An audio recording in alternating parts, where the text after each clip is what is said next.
In the past videos, we have looked at the mind-body connection as well as nature as a benefit for mental wellness. If you have not already, please subscribe to our YouTube channel as well as follow us on Facebook and Instagram for more interesting mental health related content. In today's video, we will be looking at self-confidence and self-esteem and how do we nurture them.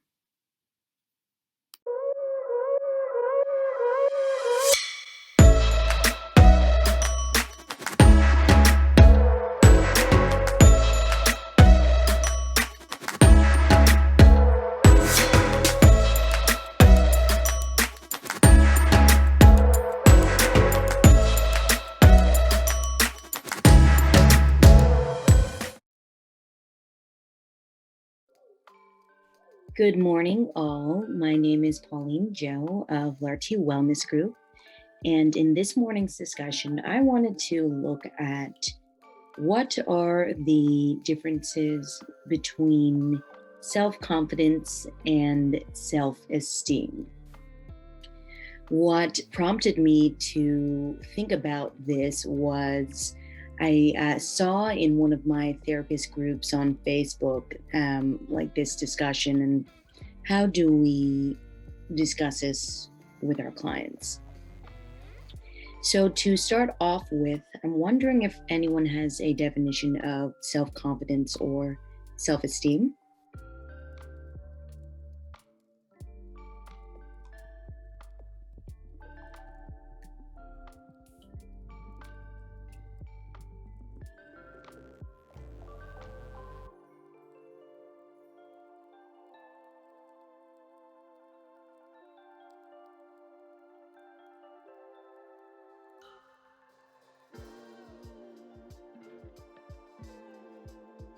Okay, I'll start off.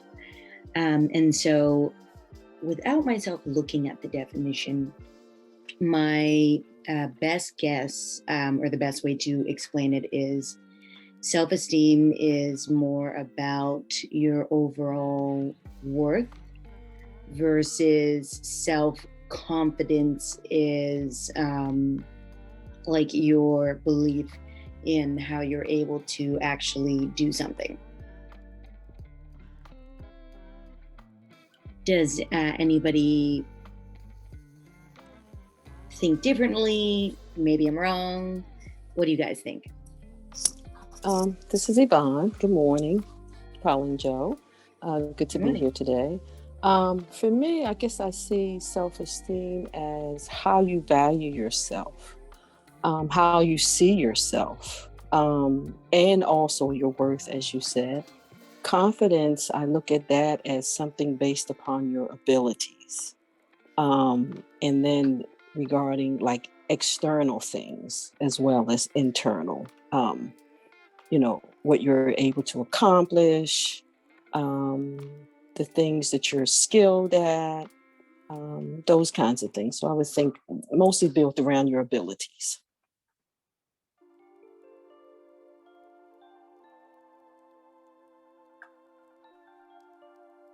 Great definition, Yvonne. Thank you. Does anybody else have a definition or can speak to the differences between self-esteem and self-confidence?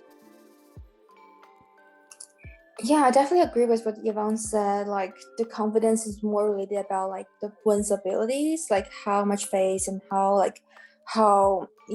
we believe about our abilities to do something. But self-esteem is more like generally to ourselves, like as a whole person, like how we view ourselves and how we value ourselves generally.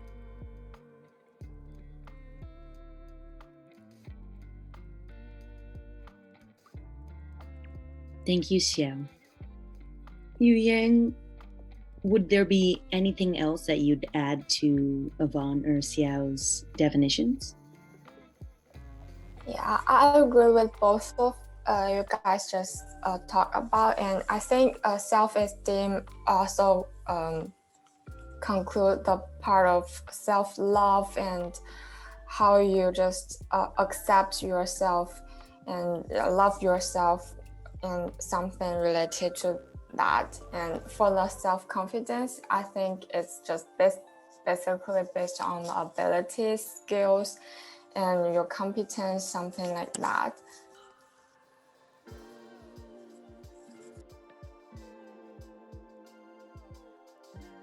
Good morning. I'm not sure who joined because the name popped up as Frank, but we are talking about the differences between self-confidence and self-esteem. And that being said, I think we're all pretty spot on. I just did a quick Google search. One of my favorite places to look up information, or like a preliminary place to start researching, is Psychology Today. Not only is it a place to look up therapists or psychiatrists, but it also offers a wealth of articles written by fellow mental health professionals or other scholars. So in an article written on April 27, 2020, so about a year ago, the author in this article I found said that confidence comes from the Latin word fidere. For those Latin speakers, please bear with me if I pronounce that wrong, which means to trust. To be self-confident is to trust in oneself, and in particular, in one's ability or aptitude to engage successfully, or at least with the world. As opposed to self-esteem is derived from the Latin word estimare. Again, please bear with me if I'm wrong. This article says it means to appraise, value, rate, weigh, estimate. And self-esteem is our cognitive and, above all, emotional appraisal of our own worth. So I definitely heard a lot of us say for self-esteem, the word value as well as worth. And then for confidence, I heard a lot of us say ability as well as trusting. And so my next question is, if one of our clients comes to us in a session and says, I'm really struggling with my self-confidence, or really struggling with my self-esteem, what are some good questions you guys think are good to ask in the first couple of sessions to really define the problem?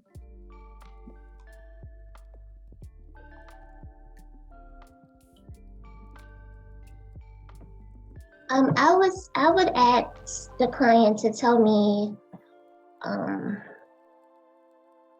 at what time do you feel, like, is it certain times that you feel less confident? Is it certain times that you feel your self-esteem is low? Or is it all day, every day you feel this way? Or is there certain situations that make you feel low? So then if we can narrow down, if it is a certain situation that's making the person feel low self-esteem or low confidence, then we will work with whatever that situation is, like whatever the triggers is that make you feel low. Yeah.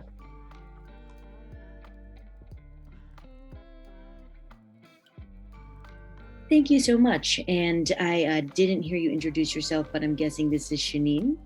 Yes, it's Shanine. Good morning. Thank you for joining us this morning. That's a really great point that I didn't even think of. Sometimes self-confidence or self-esteem can be affected by the particular situation or the time or environment. Yes. Shanine, could you provide us with an example of a time that you used that question, and what was the result? I do know with one client, she had an issue with that. And so actually what I had her do was I gave her an assignment or homework, and I said, make a list. I want you to write a list of all the times when you feel that your self-esteem is low, and all the times that you feel that your confidence is low. I need you to write write it down each time. And so when we came back for the next session, we were able to talk about it. And I know at one particular time that she said her self-esteem is low is when she's around her family, because they make comments about her weight and everything, or they joke about it.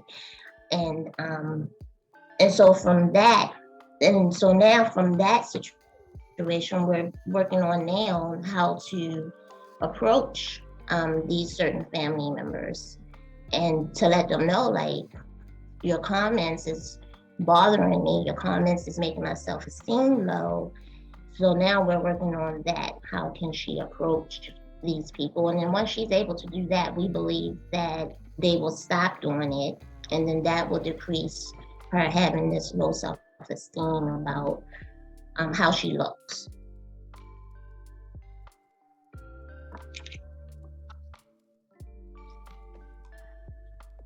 In your scenario, Shanine, by identifying, say, a trigger and then working on how does that person approach that trigger so that the trigger doesn't bother her as much, or that she has a sense of control with the trigger. Right. Because the trigger is the family members.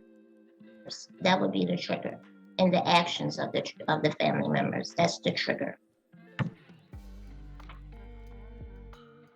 Yeah. Awesome. I like that example. Does anybody else have any examples of questions that they might ask a client if they present with those kind of issues?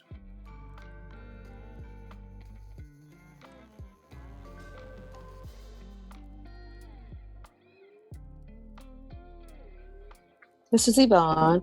I have a similar client who also, her issue, main complaint is like about her body image, a situation, and her mother is her trigger.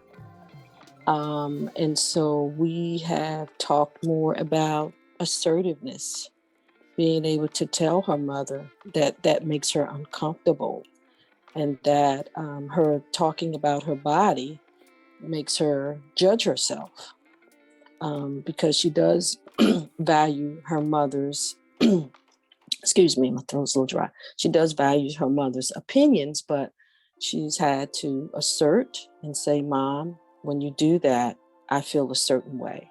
It makes me feel uncomfortable. She herself is already challenged with her body image. And when her mom makes comments about, oh, you shouldn't eat this or you shouldn't eat that. So for us, assertiveness is helping build her confidence, and is also decreasing her anxiety about the whole situation, just having to talk about her body.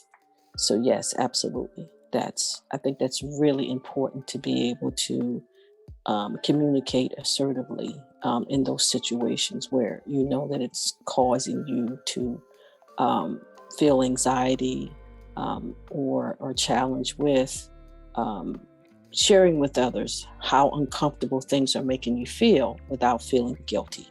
So that is an example of one of my clients.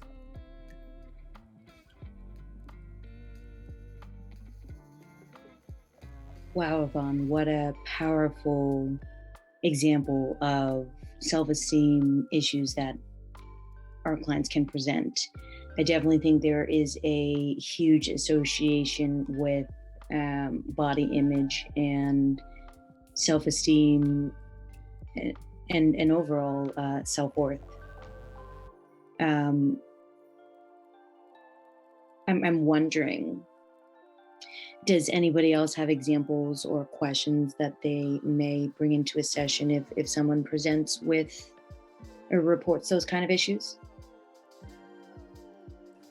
Yeah, I would use a strength-based approach and to try to find the client's strength and to let them being aware of they have already done a lot of things well, and let the clients to write a reminder of that about themselves, like more about like self-acceptance. I'm okay to have this feeling. I'm okay to maybe not achieve this short-term goal in this time. I'm okay to do blah blah blah, and and in this way that they just stick the like reminder in their in their room, and maybe just look at it every day and be okay to accept themselves and be okay to become aware of they are okay to deal with all the stuff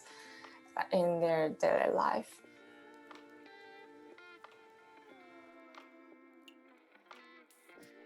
I want to piggyback off of what Yu Yang said, because I shared that one time with a client to get like the sticky post-it things, and I asked her to write positive words on it every day and stick it on her mirrors, her door to her bedroom, just stick them everywhere. And whenever she's feeling low, she can look at all these positive words that she has all over the place in her room. So that's a good idea.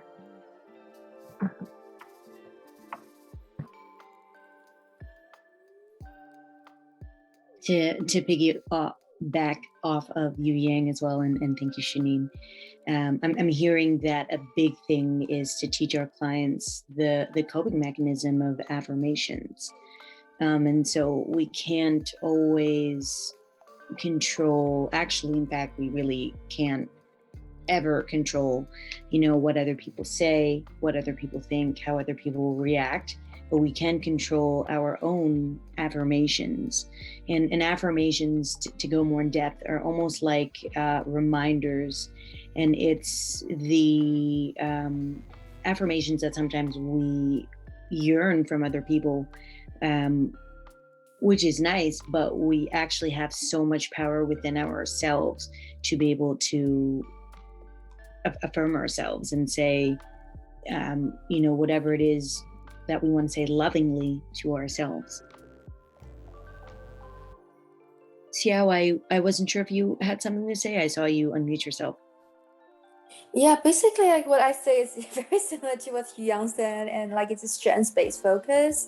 And I would ask, like, actually in my intake session, I would ask my client to identify their strengths. And there's a pattern that's like, if client does not have very high self-esteem, it's a very difficult task for them to actually identify their strengths.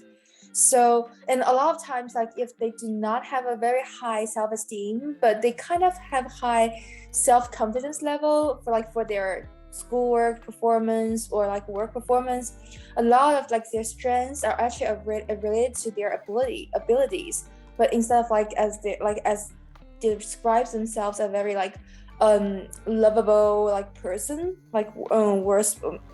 Yeah, so like it's just the pattern going to be there, so I would just recognize, okay, this may be like a goal that he or she wants to focus on, and I would bring it up like in the treatment plan. I will ask her if this is something she wants to work on, because like I feel like this is actually a very good pattern I see in my intake sessions. And also, like, I definitely agree with what everyone said. Like, the negative self-talk is really, really discouraging. So, help them to have the positive self-talk and positive self-affirmations is really, really good for like building like a very making this a daily homework can actually help them to prepare for the day, and also like to accumulate the confidence and self-esteem and like love to themselves. And yeah, I definitely assign this homework to a lot of my clients to do. And also I would ask, I usually will ask us a little more about which time is the time that they feel the most confident of, and what time is they value themselves most, so I can know more about what kind of situations they have made them to feel like they are actually have enough power, or have enough abilities, or have enough value themselves as much as possible. And also I will ask them about how much they love themselves. I will introduce the concept of unconditional love to ourselves. I would just tell them that the only person in the world who can actually provide ourselves unconditional love is actually ourselves, and like how to show love to themselves, and how to like I think like mistakes, defects, weakness does not equal to us as a person, but we are more valued because our strengths, our power, our abilities. So I hope they can like is accept those like weakness and defects, but also like value their own like strengths and like good qualities and characteristics, and just hope them like to help them be able to love themselves better and value themselves in a like higher level. Yeah.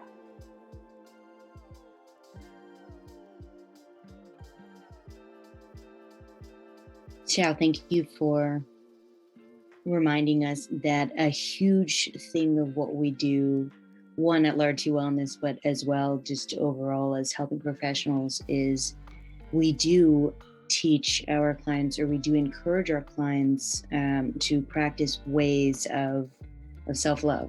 You are also right in that the most unconditional love is often ourselves. So if we have a client who comes to our sessions and we discover maybe through like the SNAP part of the assessment that they're having trouble identifying strengths or having trouble identifying maybe abilities or whatnot, I'm wondering, where do we think the source of self-esteem or challenges with self-esteem or challenges of self-confidence come from?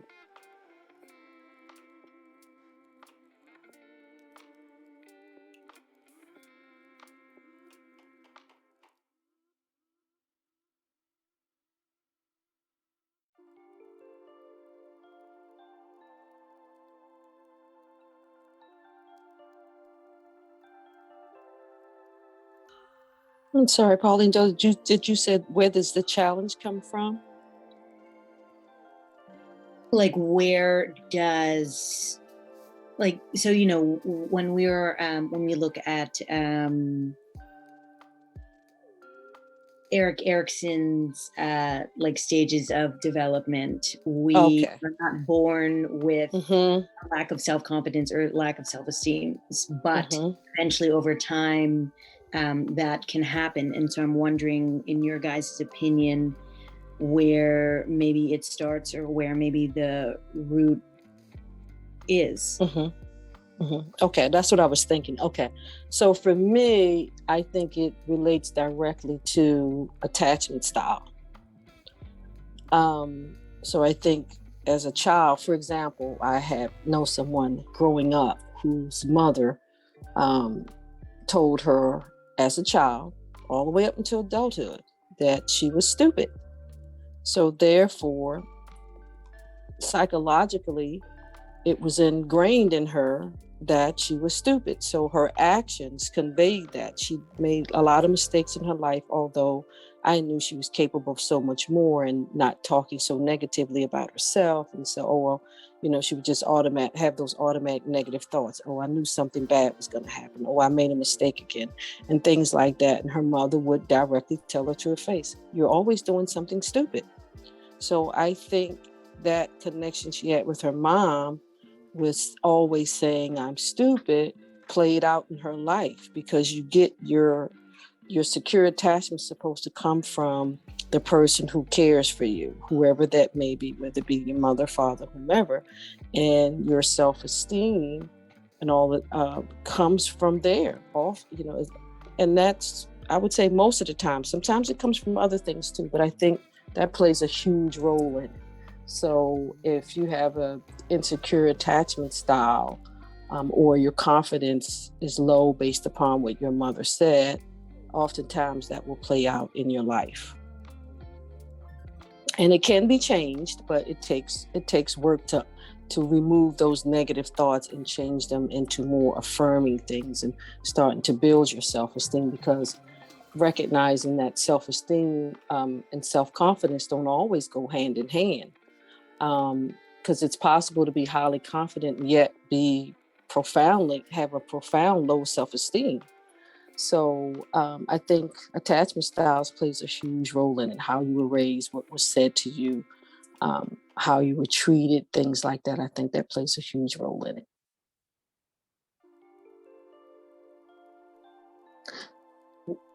And so, those are my thoughts about it.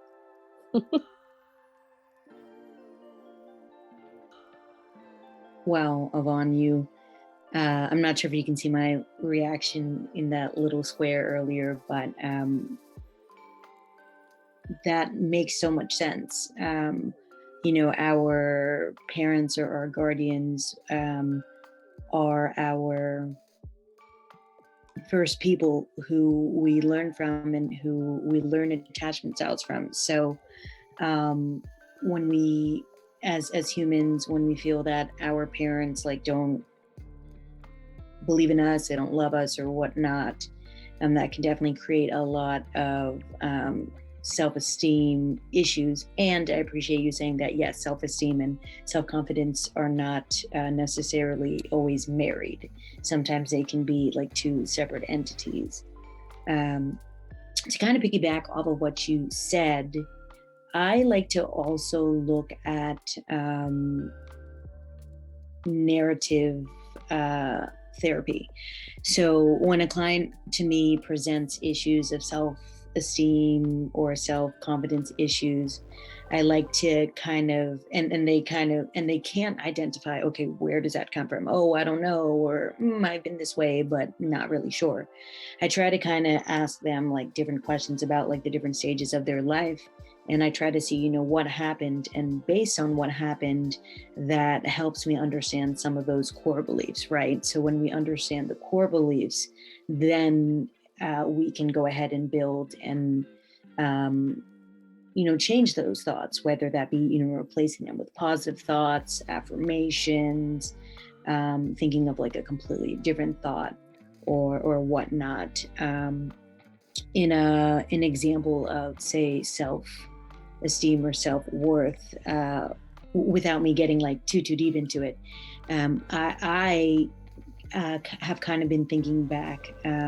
We talk about a lot of racial issues, especially in 2020 and 2021.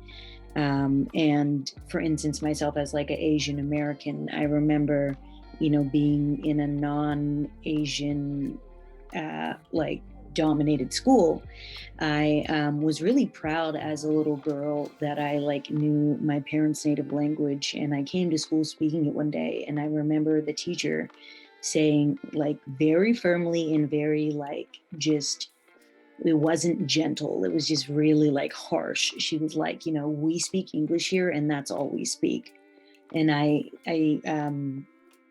think that now that I'm older and I look back, I remember that example of wow, this is why I never had maybe the self-confidence or the overall self-esteem to be proud of who I was, remembering that this one teacher, so maybe not a parent or maybe not someone I was attached to, but this one teacher really put me down. And so sorry, that was just my example going a little off topic, but it looks like someone said in the chat, oh, it's Ngazi. Thank you, Ngazi. She said, I want to second that. Narrative therapy is a great technique to use. And it looks like she cannot talk right now, but Ngazi, thank you for your participation.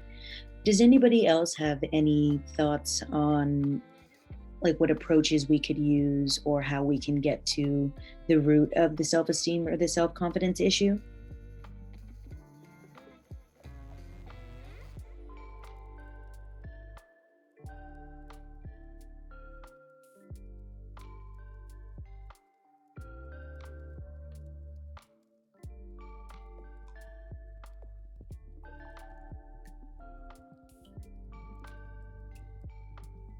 I think what you just said, that narrative therapy is key.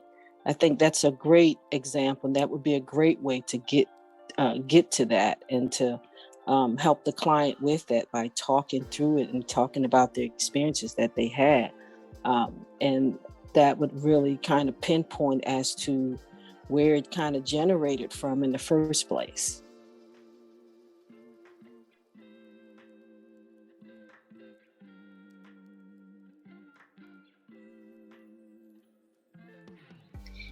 Ngazi also let us know in the group chat that journaling is a great thing. However, instead of writing things that is hurting you or making you feel lonely, instead write things that you are grateful for. I think that expressing gratitude can definitely help us improve our self-esteem or our self-confidence. Does anybody else have any thoughts on how we can work with our clients to help them get to the root of the self-esteem or self-confidence issues, knowing that sometimes we don't always know the root. Sometimes it's kind of like a culmination of different events in our life.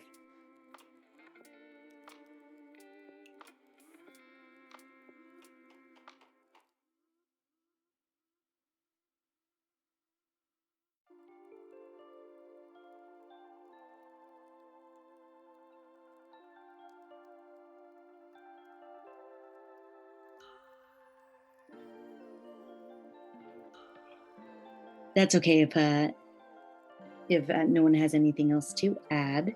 I guess my last question of the day is, has anyone seen any clients have any challenges with self-esteem or self-confidence, in particular to the pandemic? So my example with that is, with the pandemic, we're still, kind of reopening up, but even before then, a lot of like what we've identified ourselves with, our ability to do things, our ability to be places, were taken away.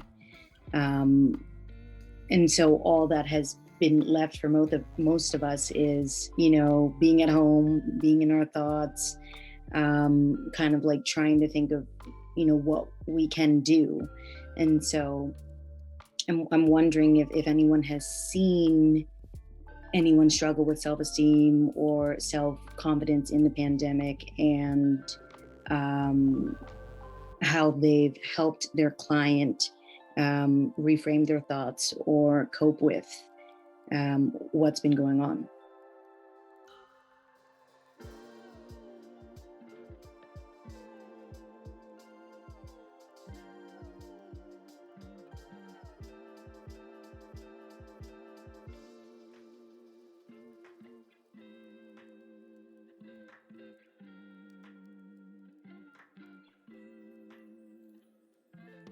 I have a client who's she struggled with her weight during the COVID, and she's a college student. So we just talked yesterday about instead when classes start back up, they will be in the classroom in the building, and she shared that she's feeling a little antsy about it because there is a new strand going on, but she said, other than that, she definitely wants to get back into the classroom, into the building, because she felt closed in. Say hi to Julian. It affected her greatly.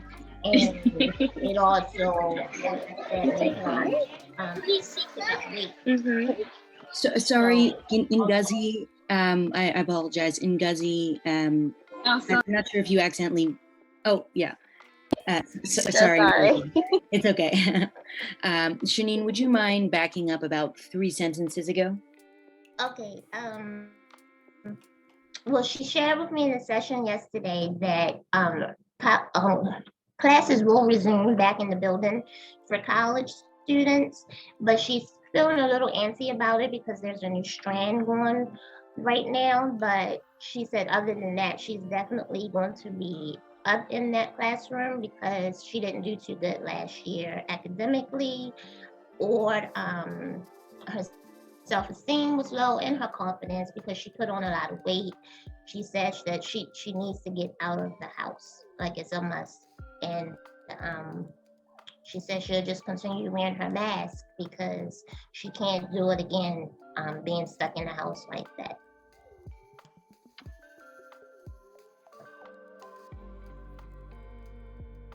Shanine, you bring up two very powerful components, if you will. So I think it's truthful to say, because we've been less active, as well as we have been in this kind of constant crisis mode in one way or another, that we as a society, and even perhaps the world, have maybe put on a few more pounds than we anticipated. And so in that instance, to piggyback of what you were saying, I think it's important to mention to our clients to be gentle with ourselves. And in that technique, it's almost like we're normalizing it in a way, saying that, it's not, particularly you and your ability to be healthy and to be in shape and maintain your weight and this and that.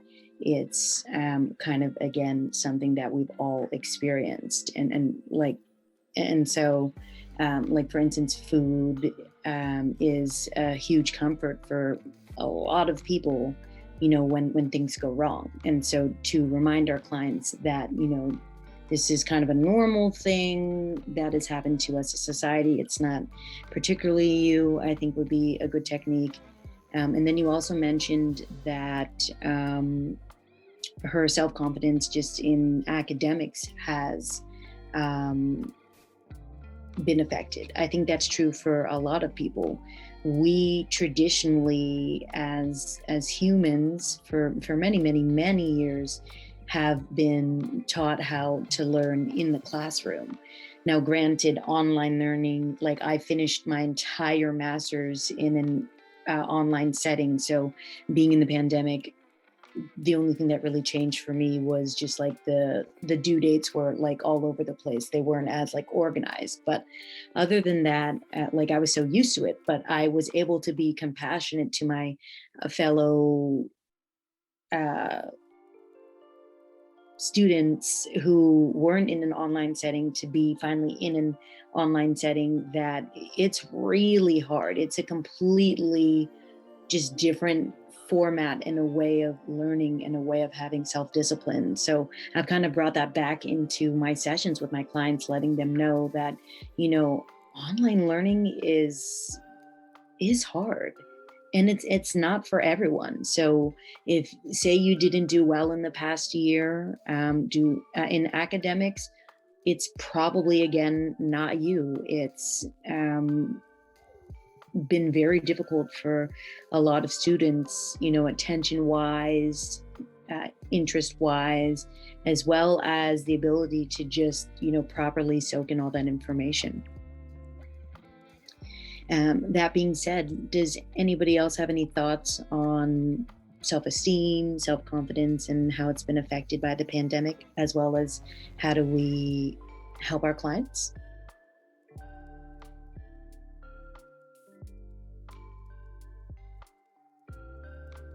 Pauline, Joe, I just wanted to piggyback on what you said about normalizing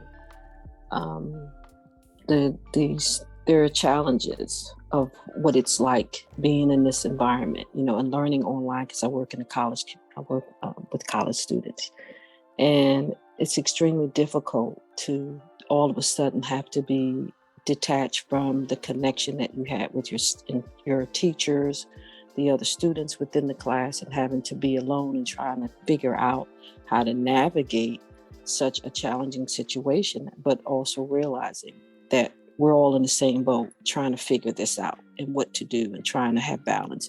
But I think one of the important things to do is try to stay connected with those, with your family members, those people who are your support system. Reach out and ask for help when you need it, and not feeling like it's a negative to ask for support. because they want you to ask for support. But so just realizing that others are going through the same thing, and that there's nothing wrong with you. However, realizing that whatever challenges that you do have, others share the same challenges. And so seeking support, I think, is really, really important. And just realizing that what has happened is not your fault. You're doing your best. I think that's really, really, really important, because your self-esteem can go down really quickly, and it doesn't matter what your abilities are. Doesn't matter whether you're a teacher, whether you're an administrator, anyone. It can suffer if you don't stay connected and have some type of support, and normalizing it throughout. So thank you for that.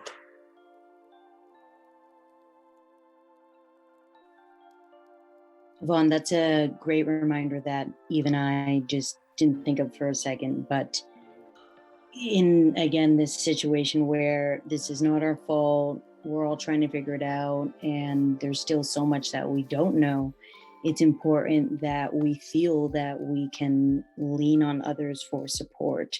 Or sometimes when we're having someone else lean on us, we get something from that, in that we're listening to the fact that we might not be the only ones having those issues.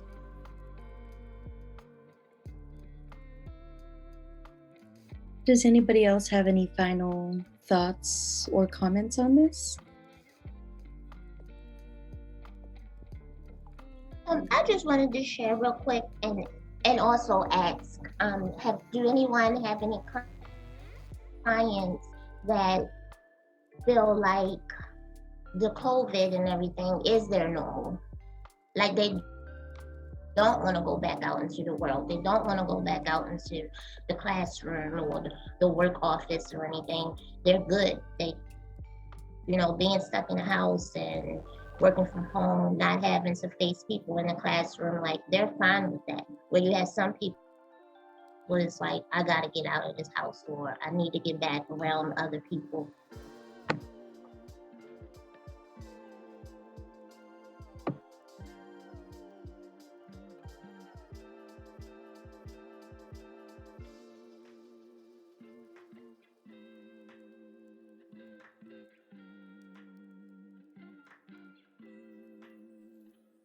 Great question, Shanine. I think I have seen that in my caseload, more so the opposite of people wanting to, get back out there and get back to the normal. But I do see that some people are really happy with, things being more virtual, and for one reason or another, whether they had social anxiety, whether it's their personality, or whether it's just their kind of overall lifestyle. I have seen people feel happy and even more confident behind being more so behind the screen than outside in the real world.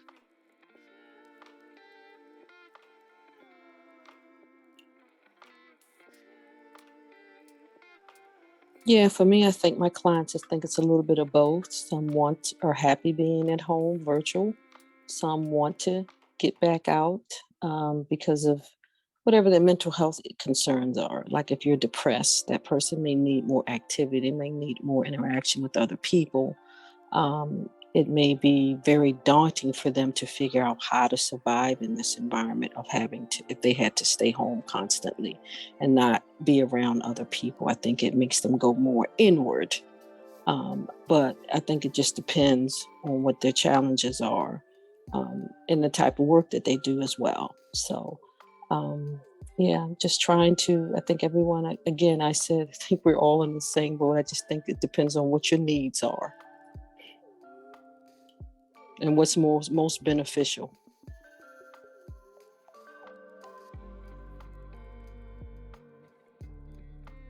Thank you, Yvonne, and thank you everyone for this great and important topic as we grow through our therapeutic and environment as well as our overall career as helping professionals. I hope you all take care, and I will see you soon. In today's video, we looked at self-confidence versus self-esteem. First, we worked to define the similarities and the differences with the two terms. Then we discussed some issues that affect our self-esteem as well as our self-confidence. Third, we explored how we can address self-esteem and self-confidence in the therapeutic setting. And finally, we looked at how self-esteem and self-confidence have been affected by the pandemic and how we can work around it.